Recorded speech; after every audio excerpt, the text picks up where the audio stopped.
अस्सलामुअलैकुम एवरीवन, कैसे हैं आप सब। उम्मीद करती हूँ कि आप सब ठीक होंगे। आज हम बनाएंगे बहुत ही मज़ेदार दही वाले बैंगन। बहुत ही आसान सी रेसिपी है, तो चलिए शुरू करते हैं।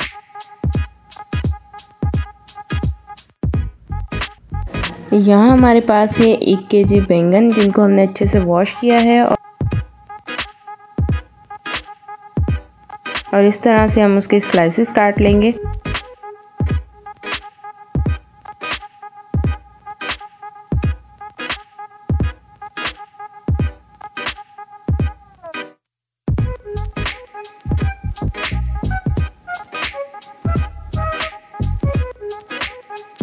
यहाँ हमने बाकी सब भी बैंगन जो है वो इस तरह से स्लाइसेस में काट लिए हैं। थोड़ा सा इसको हमने थिक रखना है।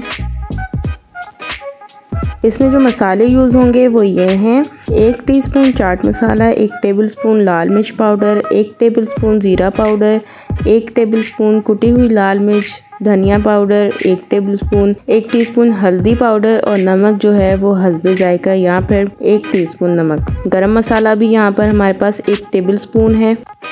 2 टेबलस्पून हमारे पास है लहसुन अदरक का पेस्ट, ये यूज़ होगा इसमें। और हमें चाहिए दही, 3 कप दही हम ले लेंगे।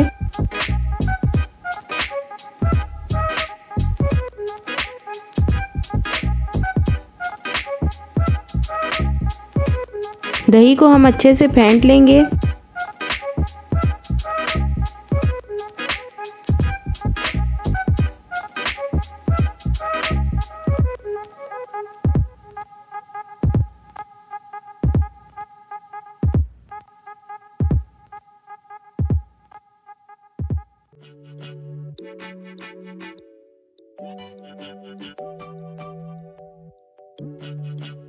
यहाँ अब हमने एक पैन में थोड़ा सा ऑयल ऐड किया है, इसको हम गरम होने देंगे। हमने जो बैंगन कट करके रखे थे हम उसको फ्राई कर लेंगे।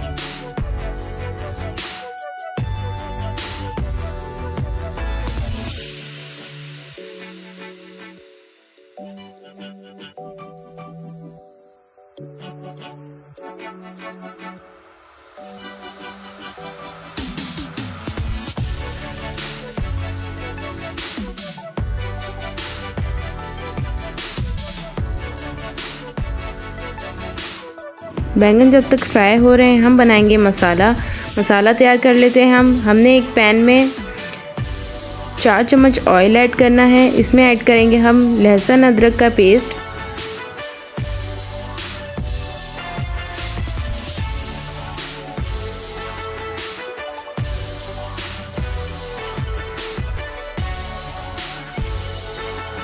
यहाँ दूसरी तरफ हमने बैंगन फ्राई होने के लिए रखे थे।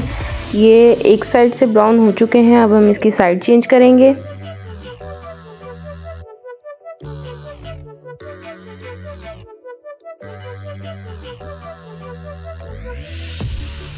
यहाँ लहसुन अदरक का पेस्ट जो है वो हल्का सा ब्राउन हो चुका है।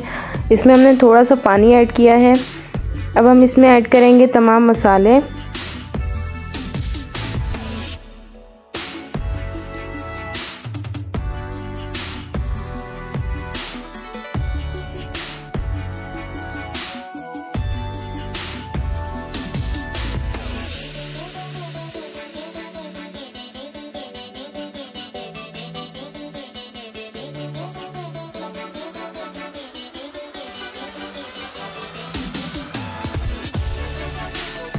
बैंगन फ्राई हो चुके हैं, अब हम इसको एक प्लेट में निकाल लेंगे।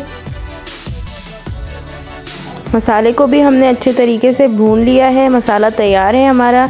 अब हम इसको डिश आउट करेंगे। इस तरह से पहले हमने एक लेयर मसाला की बनानी है। इसमें मसाला हम ऐड करेंगे, उसके बाद हम इसके ऊपर रखेंगे जो हमने बैंगन फ्राई किए हैं।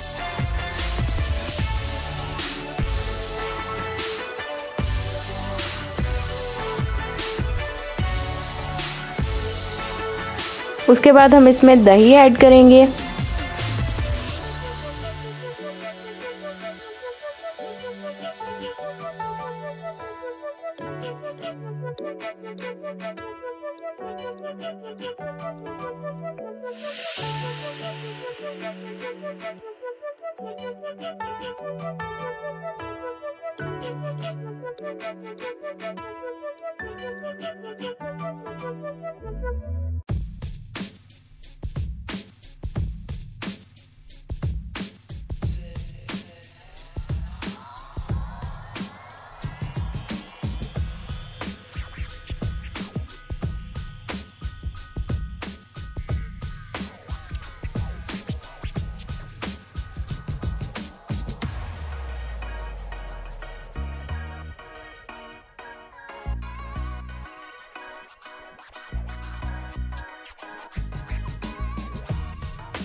इस तरह से हमने इसकी 3 लेयर्स बना दी हैं। यहाँ 2 चम्मच ऑयल में हमने ये कुटी हुई लाल मिर्च जो होती है उसको हमने हल्का सा ब्राउन किया है और वो ऐड करेंगे इसके ऊपर। अब हम इसमें ऐड करेंगे धनिया और तैयार है बहुत ही मज़ेदार दही वाले बैंगन। बहुत ही आसान रेसिपी। उम्मीद करती हूँ कि आप सबको ये रेसिपी ज़रूर पसंद आई होगी। हमारी वीडियो को लाइक ज़रूर कीजिएगा, फ्रेंड्स एंड फैमिली में शेयर कीजिएगा। बहुत ही आसान सी रेसिपी है, ट्राई ज़रूर कीजिएगा और कमेंट्स में बताइएगा आपको ये रेसिपी कैसी लगी। मिलते हैं अगली रेसिपी में, तब तक के लिए अल्लाह हाफ़िज़।